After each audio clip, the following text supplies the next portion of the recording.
Aqua రైతు సోదరులకి నా నమస్కారములు. సాధారణంగా మన రైతన్నలు తెలుసుకోవాల్సినవి కొన్ని ఉన్నాయి. అవేమిటో ఇప్పుడు చూద్దాం. సాధారణంగా రొయ్య పిల్ల కోసం హ్యాచరీకి వచ్చే రైతన్నలు ఎక్కువగా ఒక క్వశ్చన్ అడుగుతుంటారు. సార్, నాకు ఫస్ట్ బ్యాచ్ కావాలి, సెకండ్ బ్యాచ్ కావాలి, థర్డ్ బ్యాచ్ కావాలి అనేసి. కానీ అది సరైన పద్ధతి కాదు. సరైన పద్ధతి కాదని నేను ఎందుకంటున్నానంటే, మనకు ముఖ్యంగా 3 విషయాలు తెలియాలి. సైకిల్ అంటే ఏమిటి, స్పాన్ అంటే ఏమిటి, బ్యాచ్ అంటే ఏంటి. సాధారణంగా రైతన్నులకి స్పాన్ అంటే ఫస్ట్ బ్యాచ్ సెకండ్ బ్యాచ్ అనేది చాలా కొంచెం కన్ఫ్యూజన్లో ఉంటారు. సో ఆ అపోహలన్నిటికి మనం ఇప్పుడు సమాధానం అయితే ఇద్దాం. మనం అమెరికా నుండి తీసుకొచ్చిన తెల్లిరయ్య మన ఫీడింగ్ అబ్లేషన్ చేసి స్పాన్ అనేది ఒక్కొక్కసారి 1 నుండి 10 టైమ్స్ 10 సార్లు కూడా అవుతుంది. ఒక్కొక్క సందర్భంలో ఫస్ట్ నెల నుండి 3 నెలల దాకా ఒక్కొక్కసారి స్పాన్ అనేది జరగదు. అలాంటప్పుడు మన మెచ్యురేషన్లో ఉన్న తెల్లిరయ్యని ఏం చేస్తారంటే తీసేస్తారు. కానీ మన రైతన్నలో ఎన్నో స్పాను అని అడిగేదానికంటే బ్రోడర్స్ తెల్లిరయ్య ఎప్పుడు వచ్చింది, ఫస్ట్ నెల, 2వ నెల, 3వ నెల అని తెలుసుకొని మనం సీడ్ అనేది సెలెక్ట్ చేసుకుంటే మనం క్రాప్ అనేది ఖచ్చితంగా మనం తీయగలుగుతాం రైతులందరూ కలిసి. నేను ఒక హ్యాచరీ ప్రమోటర్గా నేను చెప్పవలసింది ఏంటంటే, రైతన్నలందరూ స్పాను బ్యాచ్ అనేది వదిలేస్తే మనం ఎప్పుడు ఇంపోర్ట్ చేసుకున్నామో తెల్లురయ్యని ఫస్ట్ నెల, 2వ నెల, 3వ నెల అని చూసుకొని వేసుకుంటే మంచి రిజల్ట్ అయితే ఉంటుంది.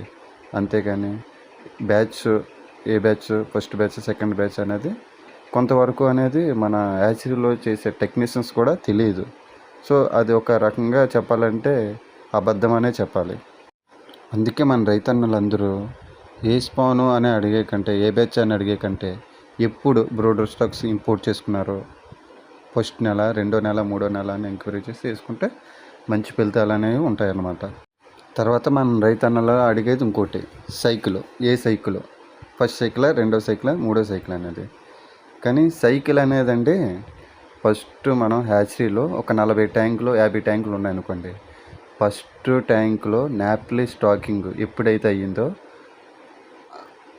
40వ ట్యాంకు దాకా దాన్ని పిఎల్కి వచ్చి దాన్ని మనం సేల్ చేసి బయటకు వెళ్ళిపోయిన దాకా అది మొత్తం అంతా ఒక సైకిల్ అండి.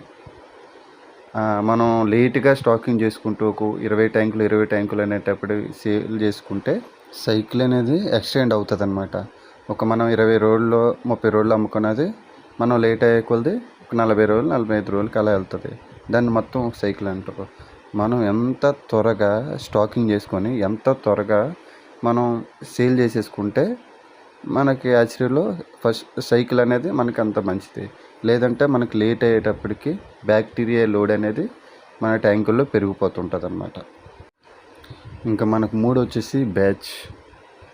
బ్యాచ్ అంటే మనం ఇంపోర్ట్ చేసుకున్న జెనెటిక్స్ ఉంటాయి కదా, ఎస్ఎస్, ఆర్డిలైనా, సెయక్వా, బెంచ్ మార్కా, కోనాబయ అనేసి.